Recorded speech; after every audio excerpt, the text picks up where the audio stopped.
धामणगाव येथील ज्वेलर्स दुकानात बुरखाधारी महिलांची ग्राहक बनून दागिन्यांची हातचलाखी करत फसवणूक।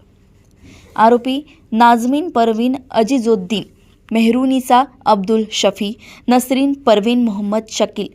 रुखसाना परवीन शेख अजीज यांनी दिनांक 30 नोव्हेंबर रोजी फिर्यादी महेश वर्मा राहणार धामणगाव रेल्वे यांनी तक्रार दिली की 28 नोव्हेंबरच्या 7 वाजता त्यांच्या प्रथम ज्वेलर्स दुकानामध्ये 3 बुरखा घालून ग्राहक बनून आलेल्या महिलांनी फिर्यादीची नजर चुकवून हातचलाखीने दुकानातील अंगठीच्या ट्रेमधून 4 ग्रॅमची सोन्याची अंगठी किंमत अंदाजे 48,600 रुपयांची स्वतःकडे घेऊन त्यांच्याजवळील 4 ग्रॅमची बेंटेक्सची अंगठी ट्रेमध्ये ठेवून फसवणूक करून घेऊन गेले। तसेच श्री प्रमोद भगत यांचे शारदा ज्वेलर्सच्या दुकानात 4 बुरखाधारी महिलांनी चांदीचे पैंजण अंदाजे 140 ग्रॅम वजनाचे किंमत अंदाजे 25,000 रुपये चे हातचलाखीने फसवणूक करून घेऊन गेले। अशा तक्रारीवरून पोलीस स्टेशन दत्तापूर येथे गुन्हा नोंद करण्यात आला होता।